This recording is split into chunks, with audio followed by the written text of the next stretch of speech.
Hello.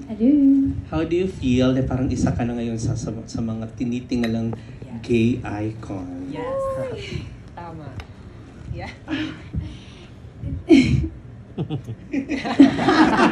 Ganun na lang yung masasabi ko. Ako kasi, hindi ko naman in-expect na hahantong ako sa ganito. Noong 2020 kasi, aminin ko nung start pa lang nung career ko sa industriya, mahiyain talaga ako.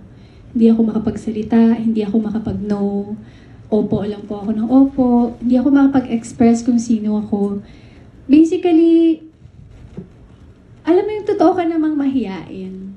Ikaw naman yun, but you evolve eh. And especially nung pandemic, ang dami nating pinagdaanan, iba't ibang pinagdaanan, di ba? And ako, nag-cling on ako sa happiness ko while watching RuPaul's Drag Race. Yeah. Watching Lady Gaga music videos. Pero guys, bata pa lang ako, nanonood na ako ng America's Next Top Model. Every week meron akong bagong photo album sa Facebook. Kasi sabi ni Tyra Banks, mag-smize, gano'n.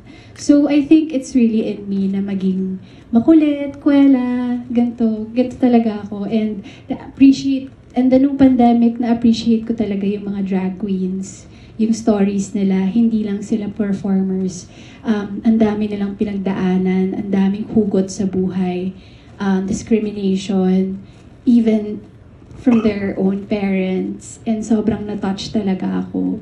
And doon ko din na-explore yung art na parang, grabe ang ka-creative nila. And ang talented nila. And they are totally supported. Lalo na dun sa America, grabe yung support. And I didn't know na may ganung community dito sa Pilipinas until nagkaroon ng Drag Race Philippines.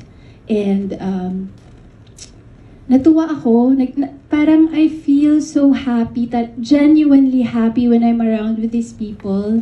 Kasi napaka-welcoming nila sa kung ano ka, kung outspoken ka, kung mahiyain ka, kung ano man ang ugali mo, welcome na welcome sa community na to. So, I love people, I love LGBTQIA+ community, I love the gays, sobra. And hindi ko pa naman siguro deserve yung gay icon. You deserve it. Nahihiya ako.